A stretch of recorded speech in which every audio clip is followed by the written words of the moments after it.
Welcome to AstroEnergy with astrologer angel Shelley Overton.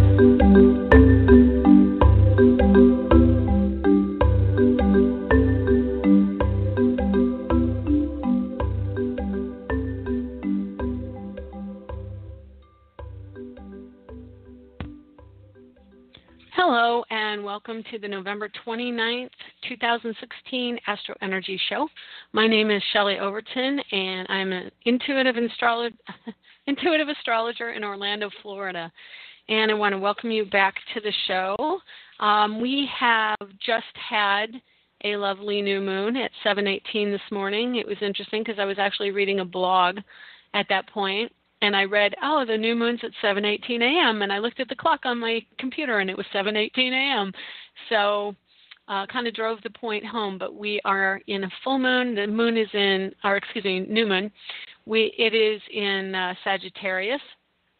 And so it is about speaking your mind and about telling your truth, about getting the hidden out on the table. And, so... we probably are going to have a lot of information coming out in the next couple of days with that moon in Sagittarius.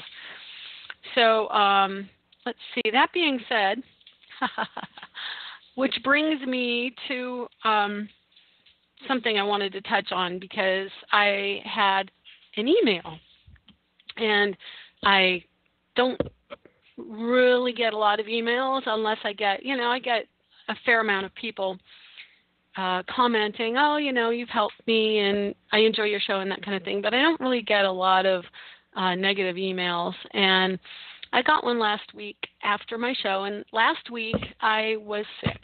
I was not feeling terribly good and wasn't able to do all the background I needed to do for the show to be really successful, up and running, and have a lot of callers waiting to talk to me or anything like that. So, it was kind of a lower energy show, and I can understand how people might not think it was the best show. I don't know. But I got this email basically saying that the show was that the Mythology series was really boring. And the Mythology series actually, I started, about 3 months ago, 2 or 3 months ago, and I understand that some people may not like it, but if you don't like it, don't listen to it and then come back when it's over. Because I've gotten positive feedback, and actually my numbers have quadrupled since I started it. So, and then the other thing was the expression, that being said. And it was funny, I was laying in bed this morning, and I was going over the show in my head on what I wanted to say, and I was talking about Jupiter astrology in my head, and then I was going to talk about Jupiter mythology, and in my head I said, that being said, and I'm like, oh, okay, because when she said, you say that a lot, I was thinking, well, I don't remember saying that, and so I started wondering about that, thinking about it a lot, and when that happened this morning, it made me realize that, yes, I do say it, and there's a reason behind saying it. The reason is that a lot of times when I'm on the show, I'm talking about these concepts, and because my mind works in a very quantum way, I can sound like I'm here and then I'm there, and there needs to be a segue. There needs to be a transition between one concept and another, and that way you guys all can keep on board with me.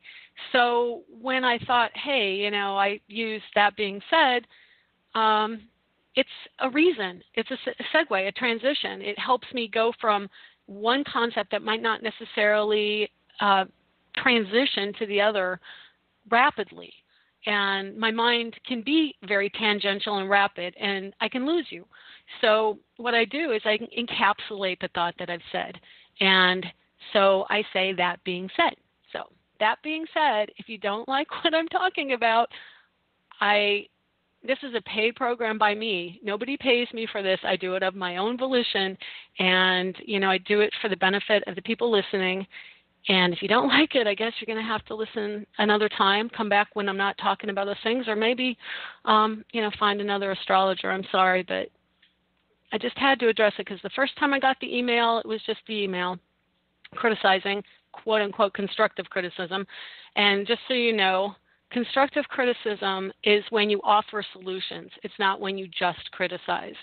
And so, that's kind of where I'm coming from on it. The second one, it was the exact same thing, only saying, well, I don't want you to be upset, but, and the same criticism.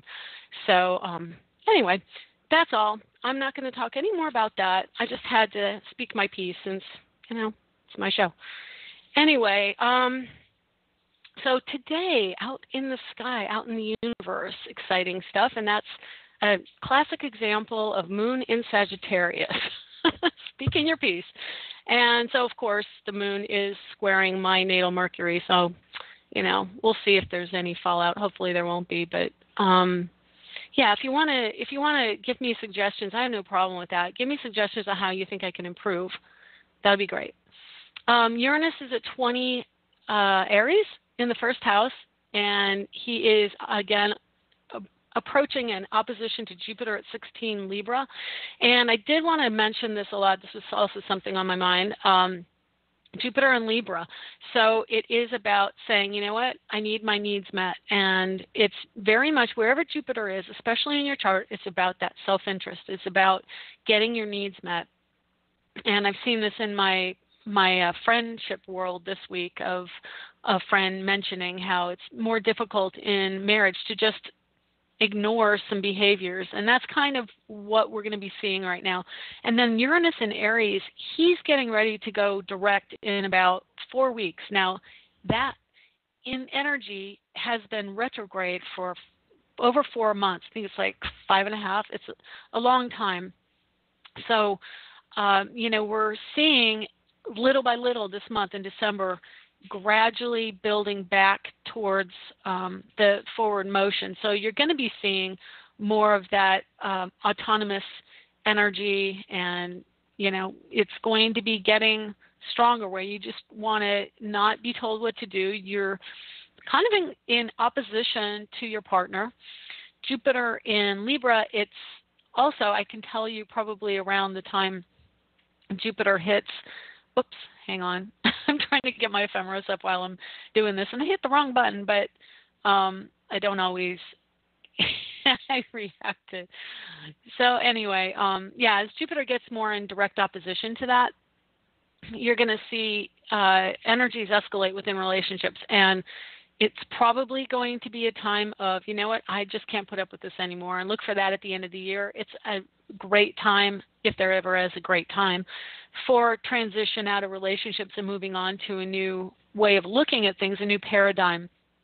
And so the new year, it will be like, okay, new year, new energy. And we're going to have the direct Uranus on the 29th. And we've got, at the end of the year, December, we've got Capricorn Moon, Capricorn Sun, Capricorn Mercury, last degree of Venus in Aquarius, 8 degrees Mars in Pisces. So Mars will just have gotten into Pisces, which is a much more dreamy, emotional energy. It's about desires. We're going to have Jupiter at 21 Libra. Saturn is at 21 Sagittarius, so they're actually in positive aspect on December 31st and working towards new energy, expressing and coming out with the truth. Saturn is trying to help us own what we truly feel, how we truly feel about our freedom, about expressing out into the world. Uranus will be at 20 Aries and Neptune at 9 Pisces, so it'll be conjunct Mars the last day of this year. And we're going to have Pluto at 16 Capricorn, so a lot of Capricorn, 1, 2, 3, 4 planets in Capricorn, 2 in Pisces, 1, 2 in Aries, and 2 in, air. And so we're going to have a really strong earth, probably earth water, and then some energy of fire air. So it's going to be interesting because we're going to have a transition around some of the the emotions and the feelings and what we desire for our future. And then that can be in opposition to where we're going with our career, which is not wanting to stay in the same old rut, wanting to move along and create something new. And then Capricorn, Moon 29, and then a new Sun at 9, and then new Mercury at 4, which was retrograde. Well, will be retrograde, actually, I should say, in 2 weeks. And so we'll have a retrograde Mercury, meaning going back in our communications and going back over old stories. But today, so we've got, and now every time I say that being said, I want to transition, I'm going to think about that, but I'll try not to say it as much, but I'm not going to eliminate it. Anyway, so yeah, Jupiter will be moving into that opposition right around the 22nd of December, right in time for Sun to go into Capricorn. So it's going to be an interesting time, because right as we have that opposition of Jupiter, then Uranus goes direct within a couple days, and then on the 29th, the day it does go direct is actually the day it opposes Jupiter. So I can tell you this is a very significant energy. Having one major planet, slow moving, turning direct on the very same day it opposes another major energy of Jupiter, it is change. It's going to be thrust forward. So look for probably major Earth shifts. Let's see. So it'll be air and fire. And that means probably more fires, wind, and anything Uranian, which is going to be inclement weather. It's going to be a strong, powerful push towards shifting the weather. Winds of change will have a very tremendous meaning at that time. And then, it's definitely going to be a shift and change around partnering as well. So look for couples breaking up, earth weather, and standing up for what you believe in, standing up for your purpose in life and the humanitarian shift. It's happening. Also, Jupiter rules other foreign cultures, and so that, again, is even in our own country. And because our country has a sun in Cancer, that squares Uranus and Jupiter in the two other signs, and that just leaves Capricorn for to round it out. So, of course, Pluto at 15 is going to be within 5 degrees of T-square to Jupiter and Uranus on that day. So Cancer, if we balance home life and look to our home life, that will actually help. So, when you're going through the day of, the 29th, 28th, 29th of November, and it's going to be coming in on a few days before and a few days after. So that whole week, the last week of the year, just know that it's going to be tumultuous, it's going to be newsworthy, and there are going to be major shifts personally and abroad and at home collectively. And then we are going to also, if we balance the home part of that, meaning we pay more attention to the home life and the family life, that balances out the square. So there will be an energy in all four corners of the sky if you start to energize your Cancer side. So I don't know why I got off on that tangent, but I guess I must have needed to. Sun at 7 Sagittarius, Moon at 9 Sagittarius, Saturn at 17 Sagittarius, and Mercury at 25 Sagittarius. So we have a planet or a light in every decan of Sagittarius right now.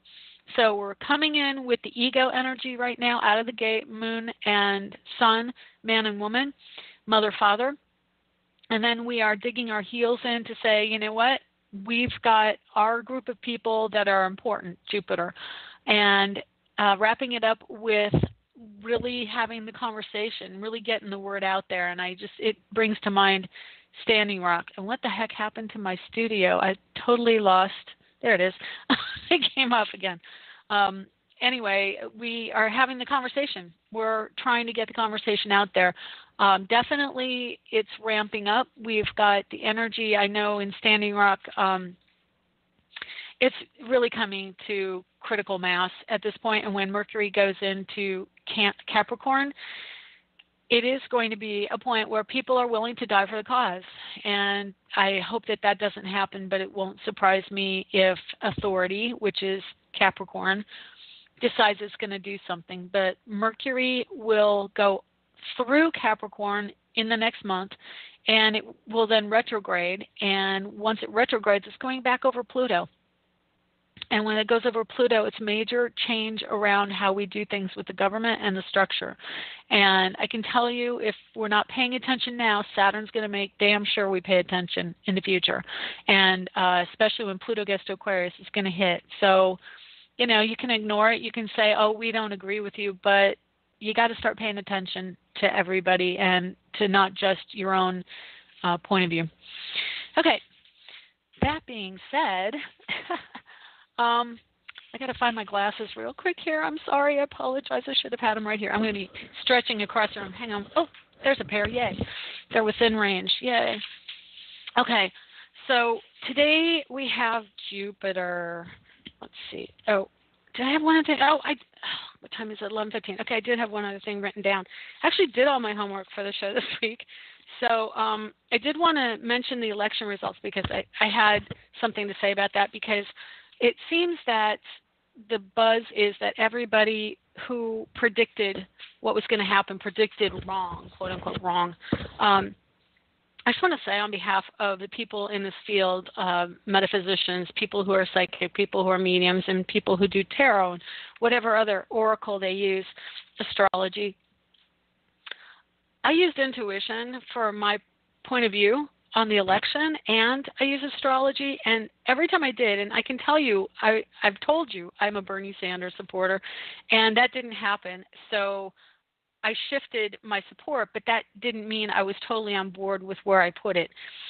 I'm sure that there is a certain amount of prediction that went towards the results, but I was open. I can tell you that because I did multiple readings.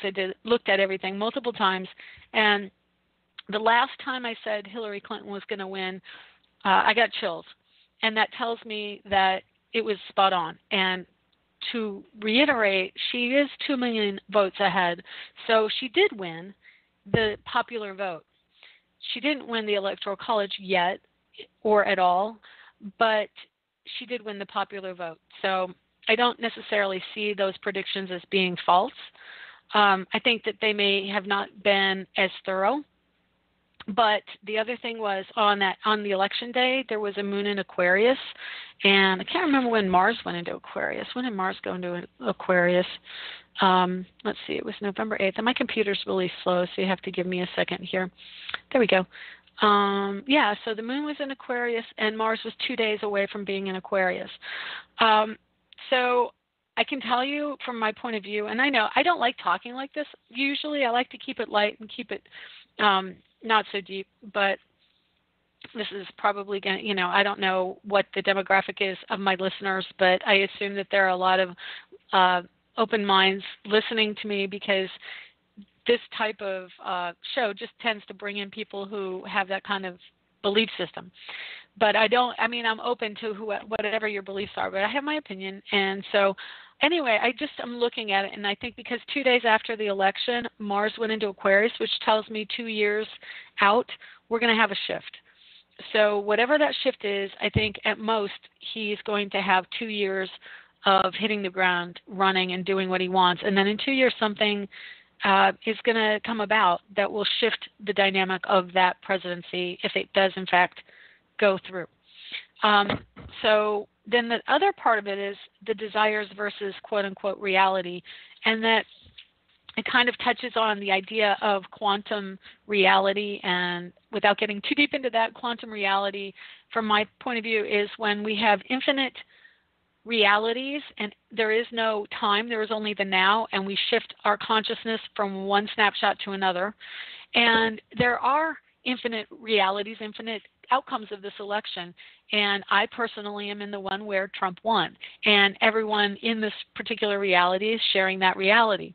I believe that there are other realities where we have all sorts of different outcomes, but this is the reality we have. And so, all of the predictive qualities and all the predictive attempts read energy at the time. And obviously there was something unexpected, moon in Aquarius. And so that made a major shift. And now we're all in that reality. So at least the ones who share my reality are in that reality. So anyway, I guess I just wanted to touch on that and say, I don't think that it's necessarily that everybody got it wrong. I think that the energies are in very quick flux right now, and we don't know how things are going to come about. Even in a Trump presidency, I think we're not necessarily going to see the Trump that was running for office. So anyway, so getting on to Jupiter. Jupiter is one of my favorite planets, and I like it because it moves us into a more positive energy, more optimistic energy. And so Jupiter, the mythology, is interesting to me because I don't really know a lot about Jupiter. But Jupiter was known as Jove, Jove, also in Roman times. He was the god of sky and thunder. He's the king of gods in ancient Roman mythology. So he's like the guy. And he was the premier god in Roman times from 509 BC through 27 BC, which was considered the Republican era, and for 1,500 years after. So that's a good, 2,000 years he ruled the roost, so to speak. And I'm going to interrupt myself here real quick. I started the chat room, but it's not letting me do it. So I apologize for any of you who want to go in the chat room today. It doesn't seem to want to let me in and manifest that. So I apologize. And now in attempting to redo the chat room, my computer is acting squirrely. So I apologize for that too. Anyway, so Jupiter originated as a sky god with a thunderbolt as his main implement of use, and his sacred animal was the eagle. In ancient Rome, they used birds as a way to give auspices, which is like an omen, and using birds for giving auspices was actually called augury. In augury, I just found this interesting, the eagle took precedence over all other birds, and the eagle became the symbol for the Roman army. The two emblems, the thunderbolt and the eagle had in his claw the thunderbolt on Roman coins. And if you look at our currency today, you actually see the eagle, another symbol of probably military power, with arrows in its claw. So not thunderbolts, but arrows, still similar sharp object. And I think there are 13. They represent the 13 original colonies. And I'm sure something else which I do not know, but power for sure. Jupiter was a witness to oaths in military and in the government, and it was associated with a sacred trust about having good government and justice. He was also in a triad with Mars and Quirinus, Quirinus, and he was a guardian with Minerva and Juno. And Juno is also in astrology as a moon of Jupiter's, which I find really interesting imagery, and was also his consort. His tree is the sacred oak, and in Greek mythology, he was known as Zeus. In Roman mythology, he was a brother to Neptune and Pluto. And you can see the connection in longer, slower moving planets with Neptune and Pluto, and that they have more weight and for major change and transition in astrology and more generational influence. So I find that another interesting point. Each presided over one of three realms in the Earth universe: sky, waters, and the underworld. And Jupiter was held in the highest regard in government using oaths to swear in people, that they would swear to Jupiter. Like we swear on the Bible now, they would swear to Jupiter. So Jupiter was connected with priests in an order during a period known as the conflict of orders. And this is a really involved thing. I'm just going to say, a brief synopsis, that it was a period where Rome brought together the plebeians and the patricians, which are the working class and the aristocrats. And so they actually brought them together in government so that they could both work together. And eventually there was a high priest in the order associated with Jupiter. And he also had a wife, and he was known as the Flamen Dialis, and she was known as a Flaminica Dialis. And they had rituals that they would do with people or during times. And if the Flaminica Dialis heard thunder or saw lightning, she couldn't carry on her normal routine until the god was placated.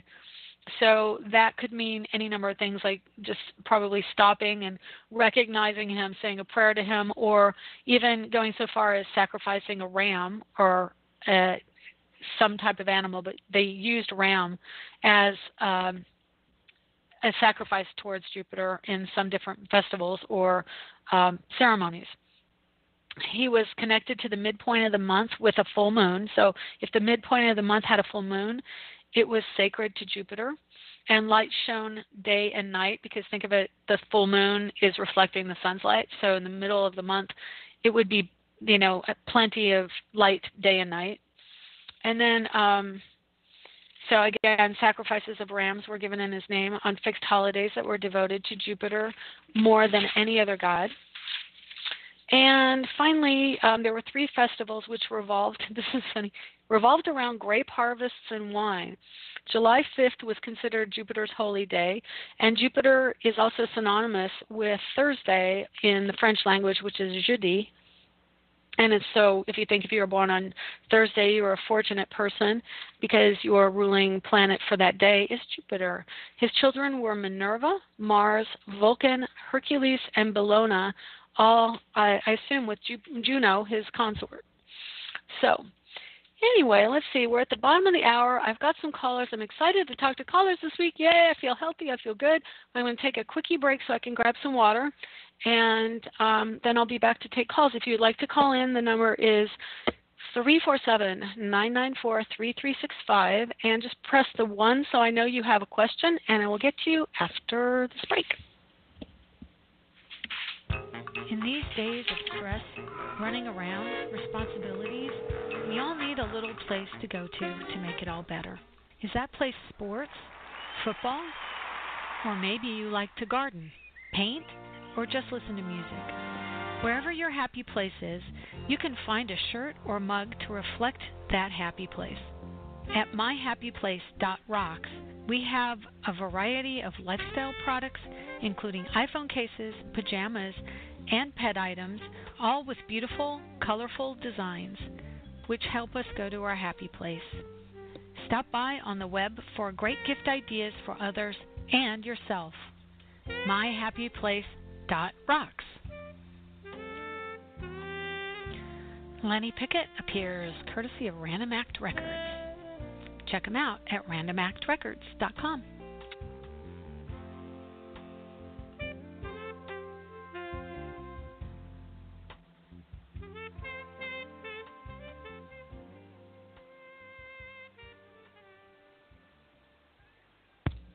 And welcome back. You are listening to the AstroEnergy Show on Blog Talk Radio. My name is Shelley Overton, and I am an astrologer in Orlando, Florida. I am going to let you know that I have a discount going on right now, and I don't ever advertise usually for anything other than getting a reading. I don't usually give discounts or sales, and that's probably my bad. But anyway, right now until December 24th, I'm giving a 15% discount, which amounts to about $20 for a full reading. So if you're interested in getting a discounted reading for the whole month, and you can buy it and then have the reading scheduled after the first of the year, that's fine. You can go to my website, astrologerangel.com. So anyway, let's take a caller. 404, how are you? Hey, it's Alita. How are you? Namaste. Hi, I'm doing good. Hang on one second. My computer is very slow in catching up. I'm trying to move. Wendy, I don't know why all of a sudden it's giving me this hard time. Actually, not all of a sudden. It's kind of been acting lately, but it was pretty good a little bit ago. Okay, so let me see if I can find your chart. You said it's your birthday today? No, actually, mine's, I'm not sure if you still have it. It's on December 30th. Oh, okay. Let me see. I think I do. As soon as my computer catches up. You know, if it isn't one thing, it's another. December 30th, 72, you said, right? Yep. Mm-hmm. Okay, yeah, I've got you. Oh, you're going to have an interesting birthday this year. Yeah, you're going to be dead in the middle of that transition and opposition. My goodness. So, what is it you'd like to know? More about I have a business and wanted to know more about I guess financial front, looking for work too at the same time. Okay. So I was wondering what you pick up during these during these times. Okay, give me 1 second and I'll just swap your little chart here. It came up with what's going on now in the center wheel. I want to just flip it. Okay, so you have Sun at 9 degrees Capricorn, and you're in a Mercury return also coming up on that time. I'm not sure where Mercury, hold on. Oh, no, right now you just had a Mercury return, excuse me. So, hang on. Okay, my computer is giving me a hard time. I got it now. Yeah, you just had a Mercury return about 3 days ago. And so it's about expressing yourself within the relationship, and also I'm just kind of meditating real quick on some of the information, because all the Sagittarius falls in your 8th house of joint finances, and also psychology and therapy and things that you have to look at. And for you, most of that energy falls in being able to be free. So if you're having difficulty in relationships, you need to look at what's going on with your personal ability to move in and out of situations, and do you have the freedom you want? Do you have relationships? You have it's a freedom relationship. I understand what you're saying. I'm not in one, but there's a partner I have a Sagittarius, but okay. But you're more concerned about your career, you said? Yeah, I have ice cream shop and looking for a job too to get me through the winter times, and right. So just wanted to know how my finances will be, if we're going to see any, because I should have some Jupiter in my chart, which to bring me some luck. Well, yeah, Jupiter is actually in Libra, which is love, but it's also money, and it's in your house of work. So for me, you've got 2 major planets in your house of work in Libra, which is Uranus and Pluto, and then you have Jupiter transiting between the two, which tells me that Jupiter is trying to get you to be more aware of bringing someone into your work environment who is a partner. And, you know, a lot of times I've been saying, you know, it's partner, partner, partner. For you, the workplace is where your partner needs to be, and that actually can help you, on top of the fact that Mars is in Aquarius in your house of career. And come not too long from now, let's see, it needs to get to 26 degrees. Let me see when that is. Yeah, like the first week of December, it'll be the 5th of December, Mars goes into your house of money from career. So the two together are actually really great. Like right now, Mars is 1 degree off of a trine to Jupiter. So it's about using more of the energy of Jupiter and Libra, so partnering, and then places that are unusual to look for jobs, but also the internet. Have you considered looking on the internet for even maybe an online job? Yeah, I've actually applied for those. Okay, awesome. Yeah, because Mars in Aquarius says tech. That's what, like when I see the symbol for Aquarius, I think science and technology and all that. So that would be where the energy is going in your chart right now. But Neptune also just turned direct. So there's also some intuitive energy coming in for money. So let me think about this a second. I'm just trying to put the story together here. And you also have a little bit of Scorpio in your house of work. You have Moon in Scorpio, so you're really intuitive. And you're able to actually tell people exactly, I mean, because all your Sagittarius falls in the Scorpio house. So do you do any kind of counseling? Online counseling or life coaching would be a really great option for you. Yeah, I actually do that now, which is all Seva, but next year I'll be charging. But I am a life coach for the last couple of years, but really I've been doing it now. Yeah. Okay, don't wait to charge. Your chart's saying do it now. Start charging now. Get yourself together a website, put all your little credentials up or whatever you need, and then, promote yourself. So if you have a website, you can say it on air right now if you've got one. No, I don't have. I'm sorry. Oh, I just right now all my stuff has actually been coming through referral. So my referral base is keeping me going. I've never had to advertise. That's awesome. Yeah, I get a lot of referrals like that too. That's really awesome. No, the Mars Jupiter conjunction is, or trine is really big. And then right after you have that, you've got Mars trining your natal Uranus, which is working for yourself. And having that in the house of work, I mean, it's ironic because Uranus is entrepreneurship and Libra is having a partner. So you could have a partner to do what you're looking to do, and that might actually help you. So I don't know if there's anyone in your immediate environment that you could draw on. And also Uranus is, talking on the internet, on radio, on podcasts, that kind of thing.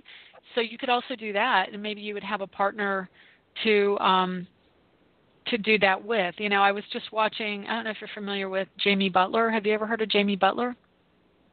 No, but to your answer to that, I do have a partner, my roommate. I met him on Blog Talk. He's now my roommate for 5 years, and he's a medium and root. Yeah, he's a medium root worker. So we work together, and he actually helps me at the store. So if I need a day off, he comes and covers for me. So that way, we're leaving the money in the house. Yeah. Now you said you have an ice cream shop. Yeah, I have an ice cream shop. Yeah, so I do affirmations, my spiritual counseling out of my ice cream shop. Oh my gosh, that's wonderful. Well, yeah, definitely your chart is showing more of a counseling energy going on, and all the planets going through Sagittarius in your 8th house just reaffirm that to me. Again, Sagittarius is a physical sign. It likes to get out in nature.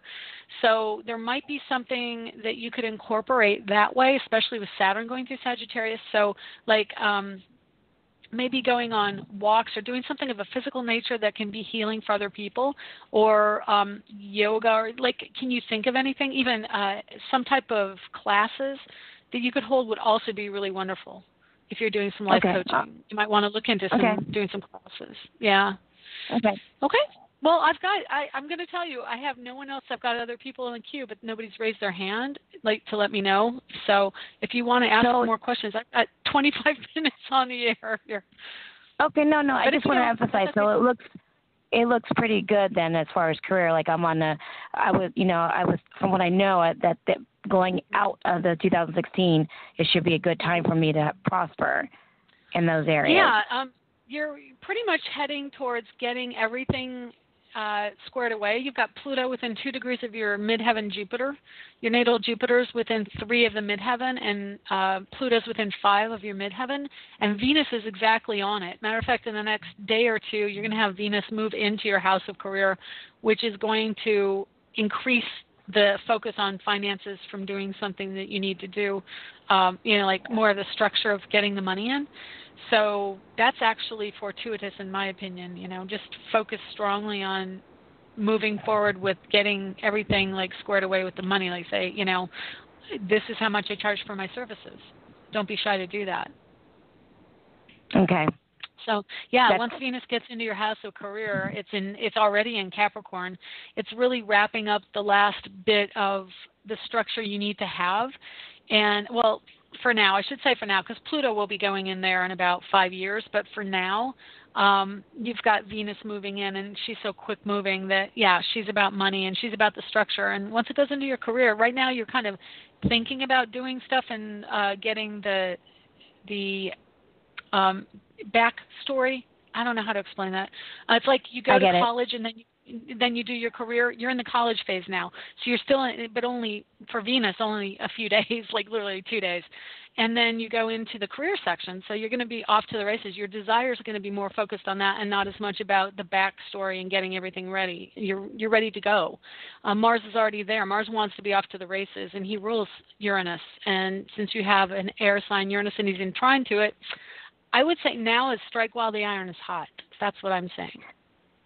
Well, that's interesting that I have been, and I'm actually incorporating hookah ice cream flavor nights starting Thursday. So just purchased it. So I'm adding that to produce income, and also just doing a lot of bit of releasing, as you say, wrapping up things. Also spiritually just wrapping up disconnections from your old jobs and just moving forward. So a lot has happened to me also on the healing aspect. So I totally get what you're saying, and I feel it that my life is about to turn around within a week or two for some reason, and I didn't know, and I just found out some of my planets, so I feel it. So this validates what's going on with my sign.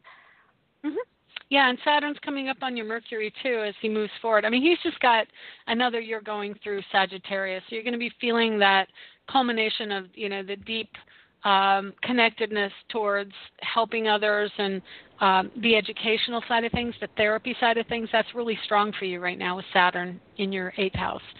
So, yep. And then actually Saturn's in your 8th in Sag, and then Pluto, which rules the 8th, is in Capricorn in the 9th, which is Sagittarius' house. So there's kind of a back and forth between the energies, really deep feeling towards travel, education, and expressing your inner truth and spirituality. So just combine all that and run with it. Your chart's really asking. Neptune's direct now. Mars is in your career house. Pluto is direct. Uranus goes direct. Where's Uranus? Uranus is in your 12th house. He goes direct in a month. So, right now it's been kind of a frustrating, and, December may have a little bit of psychological, I want to go, but I feel like I have to hold off for a little bit. By the end of December, you'll be like, no, damn it, it's it. It's all here. And it is. You're right on the precipice. Okay? On the birthday aspect, you were saying something was going down on my birthday? Oh, yeah. Let's see, Jupiter, it will be at 20 degrees, which will be right on your Uranus, and you have a natal Uranus opposed to transiting Uranus in your chart, and Uranus goes direct on the 29th. So Jupiter is at your natal Uranus on the 29th, opposing Uranus, which goes direct on that day. So it's kind of like the universe is aligning for you to absolutely move forward with this and do it. So, I mean, yeah, Jupiter is expansion and transition, and it's like, what are you waiting for? Do it. Do it. Get your needs met. So if there's a partnership situation that you're feeling like, well, I've kind of compromised what I want, now's the time to say, no, I need this to make this go. And I definitely see the connection to another person, a partner, is a strong part of it. Uranus and Aries can also be, I've got to do certain things by myself because I intuit that that's the right thing to do. So you also have Chiron and Aries in your 12th as well, and that means that there was some energy around being autonomous or being in your own, like promoting yourself and doing your thing that you were hurt by over time, like even subliminally or psychologically. Yes. You may not have seen it outright, but like you kind of kept getting the messages, oh, why are you doing that? That's like, you can't be autonomous. You can't be alone. Yeah, and Uranus just went over that in the last few years when he was at 12 degrees, and now he's moving forward through the zodiac. He's getting into the last decadent, and then he's going to go into Taurus in early 2019. So you have just over 2 years, actually maybe even less. I think it might even be 2018. I have to look that up. But it's getting close. He's in the last third of Aries, which means now you're starting to transition into the monetary section, which is Taurus. So as he gets closer to Taurus, you're going to start going, okay, maybe I can be open to earning some money from what I do. And don't be so much about like, no, I got to give up everything, even though, because Uranus in the 12th house, it kind of dampens it a little bit because it's the Pisces energy, which likes to have everybody get along. Everything's peaceful. So I think you're psychologically, after the end of this coming month, you're going to be like, I can't do anything other than myself. I've got to, and it doesn't mean you can't have a partner. You may or may not have the partner in it. It is about getting your needs met within the partnership. So either the partner stays or goes, but you have to follow you. Okay, so that's really strong, especially with the fire energy in your chart's really waking you up, and so and is awakening. Saturn is trining Uranus for you, so definitely by December 29th. Let me see where Saturn is. Yeah, Saturn is exactly in trine. This is actually a phenomenal alignment of planets for you on December 29th this year. Your birthday is going to be huge for your ego, huge for your business, huge for psychology, and for feeling like you're in power again. So I just say run with it. Run the crap out of that. Okay. No, thank you, because everything you're saying, I've already been doing, awesome. And I get it. I totally get it. And you're picking up a lot of intuitive things too, but it just makes sense. And that's why I'm having a party, and I just know that this birthday is going to be very, very huge, auspicious, pivotal. Yes. Yep. And you also have Pluto coming out within 1 degree of your north node and 2 degrees of your Jupiter.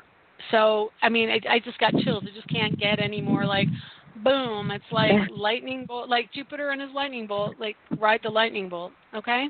Okay, hon. I appreciate it. All right. Yeah, you're welcome. Bye. Have a great weekend. Happy birthday. You too. Okay, take care. Bye. Thanks. All right. Let's see. 651. Hi, who is this? Hi, this is Linda. Hi, Linda. Good How are morning. you? Good morning. It's good to talk to you. Yeah, it's good to talk to you too. So, what can I do as long as you didn't have any callers, thank you. What's going on in my chart really? Because especially the last week, for sure, there's just like this. It's like my soul feels like the Grand Canyon. You know, this emptiness. There's this huge emptiness, and it kind of started. I noticed it the first time, like in September, where I kind of go, "Wow, I feel empty," and now it's like way bigger. Oh, my goodness. Okay, let's see what was going on in September. Jupiter went into Libra then. That's probably part of a transition. Interesting, because Jupiter's in your 8th house, which is the Scorpio house, and that's really what it is Jupiter has been transiting there in Virgo, which can be very shut off to the deeper emotions. Jupiter in Libra generally is more about thought processes and not as much about, even so Virgo is too. But he's right at the very end, like 3 degrees more is all you have to wait, and he'll be out of that house and into your Sagittarius house and conjunct your natal Neptune, which will be a really good thing. Seriously, he's just leaving. Let me see what day he gets out of there. It'll be really soon, 19 degrees and 29 minutes. Let's see. It'll be the 19th of December. You're 3 weeks away. Okay? Yeah. 3 weeks, very close. It's a very phenomenal experience, really. You know, I mean, it's even like, you know, I even get, you know, kind of like this stomach gripping thing. It's like, wow, I just feel so empty. It doesn't, and I can't really even connect it to grief or any emotions either. I know that, you know, things are really shifting. You know, for me, like I'm not feeling, you know, fed or filled in my spiritual community. Well, part of your chart right now is severely being triggered by your Chiron. You have Chiron, your biggest wounding is in your 12th house of the subconscious. It's at 15 degrees Capricorn in 24 minutes. Right now, Pluto's at 15 degrees Capricorn in 54 minutes. It's right on your Chiron, the exact same degree. So Pluto can also be, and Pluto is now also, and has been, I guess, since about 2008, Pluto's been in your house of the subconscious and subliminal, Pisces house. That's not an easy place for it to be. Pluto is the psychological, can't get the word out. Pluto's psychology. And it's in the 12th house, which is also the hidden in the subconscious. So you have psychology and subconscious together, and Pluto is the depths, the underworld, and Capricorn is structure and restriction. So, you know, you have that energy right on your Chiron, which is your deepest wounding. So I'm guessing that has a lot to do with it as well, on top of the fact that Jupiter is squaring Pluto right now. So Jupiter just is squaring your Chiron. As soon as he moves out of the house of Pluto, which he's squaring right now, which is in, what did I say, 2 weeks, on the 19th of December. Yeah, the 19th. You're gonna. It should make a significant difference. On top of the fact that Saturn also moves out of Saturn's house, which is your house of career, and moves into the Aquarius house, which I don't know if a lot of people know this or if I've even said it, but Aquarius is one of the happier signs of the zodiac, and tends to be very charismatic and joyful. Yeah. And so Saturn will be going into that house, and so that's going to be a really great shift for you as well. And that happens on between the 15th and 16th of December. Okay. And so literally within 5 days, you'll have Saturn move to a new house and you'll have Jupiter move to a new house. And they are in positive aspect to each other. So I'm guessing you're going to probably do something that relates to education, especially Jupiter moving into his own house for a year. There's some new educational opportunities coming up for you. There's also, again, he's in Libra, and you've got Neptune, Mercury, and Saturn all in Libra. So for the next year, it's going to be about education and partnering and expansion. It could be spiritual expansion, but it's definitely partnering. Like whatever you're starting to get a hint of, it's only going to be more and more and more of that. Like Neptune and Saturn, that's huge. Jupiter on your Neptune, Jupiter on your Saturn. It's about your dreams and desires coming to fruition in the next year. And it has to do with travel. It has to do with spiritual expansion, with partner expansion, maybe education, going to take a class. I think you could meet someone there if you're not in a relationship. So, are you in a relationship? It seems like every time I get a reading, it's like next year, because I just feel really blocked. Well, it's not next year. It's next month. You're right there.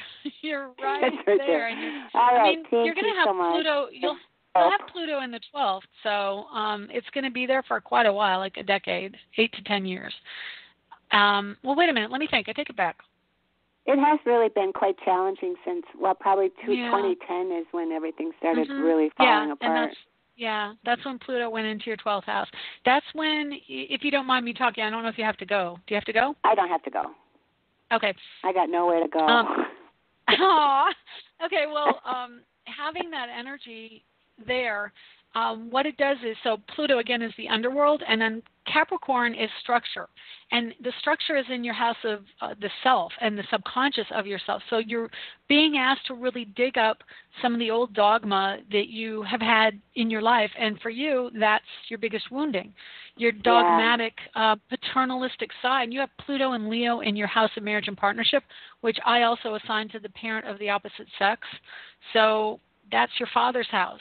And you've got Moon in Leo, Pluto in Leo, and then you have Virgo, Venus and Virgo at the end degrees, which tells me Dad could be a number of different things, but it was definitely a deep connection. But Venus and Virgo at the end degrees tells me there may have been a disconnect emotionally from Dad ultimately, or Mom may have disconnected from Dad emotionally. There was something around an emotional disconnect or an emotional coldness that related to you as a female to your dad. And you have a Venus-Mars conjunction in Virgo, and they straddle the 7th and 8th house. So there's definitely this energy of, but this is the other interesting thing. I'm just going to ramble a few minutes if you don't mind. Venus and Mars in Virgo. Okay, so when you have Venus and Mars connected, which they do fairly frequently in charts, they'll transition around the chart, and Venus goes fast. Mars takes 2 years. Venus goes around in 1 year. So they can come up to each other, every year. And I see that fairly frequently in charts. And when you do, you have Venus as your feminine nature, Mars as your masculine nature. And it's also how you behave as a woman and how you look for a partner masculinely, if that's your preference. And it can also mean that you, especially in Virgo, take care of your own needs in relationships. Especially Venus Mars, it's like, I got this covered. I'm good. You may have had the deep emotional wounding, Moon in Leo, and he's only 11 degrees off of your Pluto in Leo in the same house. So your Moon can be very childlike. There's like this, I just really love my daddy, and I'm venturing to say that there was like this deep love of your dad, but it may have been difficult, and then there may have been a divorce after that. Is that what happened? Yeah, there seemed like, because I was the firstborn, and so it seems like in my psyche that there was this closeness, and then there was like this cutoff, distance, this separation. I don't remember if it was when my sister was born 5 years later or what it was, but there's definitely, I'm definitely aware that at some point there was this really sharp and almost brutal disconnect from him, and then always this longing to have that again and not getting it. And I can tell you what it was you have Pluto at 24 Leo, and so you were born in 53, and Pluto went in the right around 6 or 7, I don't know, I think it was 1960, 61, Pluto went into Virgo, maybe even as early as 59.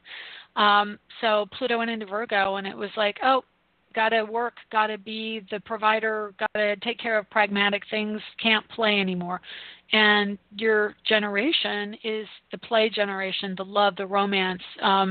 It's that classic, 1950s Leave It to Beaver kind of thing where the dad's there and he comes home to the little woman, and there's that whole romantic view of things. And then Pluto went into Virgo, and it was about pragmatism, and it's chillier. Earth signs can be chillier. So that's right around that year, like when you were in your first decade of life, it happened. So that I can tell you that was a disconnect, and it hit right after that. It hit your Venus and Mars. So a good portion of your trying to understand relationships has to do with that warmth of feeling completely enveloped and loved, which is Leo, because it rules children. It rules that energy of children who are so innocent and loving and playful. And Virgo is and every sign does this around the zodiac. You have one sign, and the next one makes up for what the other one doesn't have or doesn't see. So Leo's playful and childlike and about ego, and Virgo is very altruistic in some sense. They reject ego, and they're more, I want to say they're humble, but they can also be cold and seen as cold. And so you have Venus and Mars in Virgo, so you're very pragmatic. You understand the value of work. You've thrown yourself into work probably as a way to cope with the feelings that you weren't getting met. And so, this month can actually be really beneficial to you because the sun in Sagittarius is about getting ego needs met, and it's in positive aspect in trine to your moon really within, probably today. The sun will be in trine to your moon in 6 days. And the moon is trine to your moon later today. And then as the sun goes through the zodiac, in about a week and a half to 2 weeks, he's going to be right on Saturn. And Saturn is trining your moon also.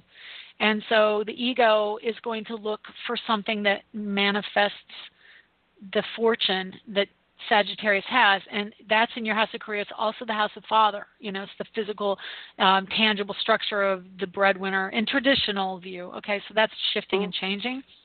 Right. Historically, it's a paternalistic view of Capricorn, and Saturn is at the end degrees of that in your house of career with the sun coming up on it, trining all of your Leo. So you're looking to understand the dynamic of your father in the playfulness, and right now the next year is about playfulness. It's about finding that again. So you're going to have some of the sadness with Pluto in your 12th, but it won't last forever. Fortunately, this year is the year it went over your Chiron, and he just went direct, so he's going to go past that 15 degrees. He won't touch on it again directly. He may get close within 3 degrees next year when he retrogrades, but he's not going to be at exactly the same degree. So that's a benefit. Okay? Yeah, well, coming that up in the makes future. Makes so much sense, too, when you bring that out, because it was about that time. In 59, because I wasn't just enveloped in love by my father, I was enveloped in love by my mother's side of the family, because I was the first grandchild as well. And then it seemed like after they bought the house and my sister was born, it was like everything went away. Yeah, and that's going to happen when the Pluto hit that degree in the chart, and then it transitioned. There was some type of shift of because my mother's relatives were like, well, because he was a mean alcoholic when he drank, and my mother's relatives were like, well, we don't want to be around and listen to him talk to her like that, to my mother. So that totally, it's like, wow. Okay, so it's going to shift soon. Yeah, 1958, actually. I'm looking, Pluto was at 4 degrees in 59, so it was even sooner than that. So if it was around 5 or 6, that's probably accurate to what was going on with Pluto, and that was the shift. And that's the power of Pluto. That's kind of what I keep trying to drive home, that Pluto is very powerful. It can make major shifts in generations, in behaviors, in country, in paradigms, and it doesn't go back. It's like, whoa, what happened? I had this great thing and now I don't. So depending on where it fell in your chart, that's how you feel. Unfortunately for you, it fell in your house of father and then ultimately in your house of mom. And so, now Pluto's going through your 12th house, asking you to really just integrate some of the dogma that you had growing up. And that'll be I mean, it's going to start to get less and less on your Chiron. So the wounding will go away, but you are working towards, I just have to say this, between 2020 and 2023, you're going to be working on really having a joyful life. Things are going to, I mean, feel your Mars right now. Mars is in your first house in Aquarius. It should bring you more lightness and go to the eccentric side of things, the adventurer side of things. You've got a lot of eccentricity and adventure. Express that. It'll make you feel better. And the playfulness, all of that. Be a child again. I would seriously ask you to be a child again, because the universe, especially after Venus goes into Aquarius, which is, I'll even tell you, it's the 7th of December. So you'll have a December that's much more about playfulness. So if you can do that, that'll help ease it. And then I definitely think in the next couple weeks, when the planets shift into new houses for you, it'll lighten you up a bit. And definitely play, okay? Oops. I think I lost you. Well, anyway, so perfect timing. The call just dropped, but it's the end of the show. So thank you so much for listening this week. Next week, barring any other news stories that we're going to spend time on, we're going to go over Saturn and find out the mythology of Saturn, which I'm looking forward to. So I hope you are too. See you next week.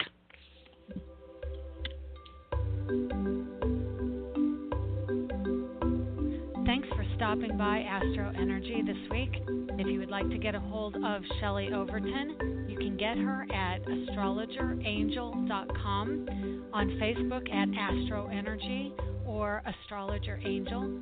The music was provided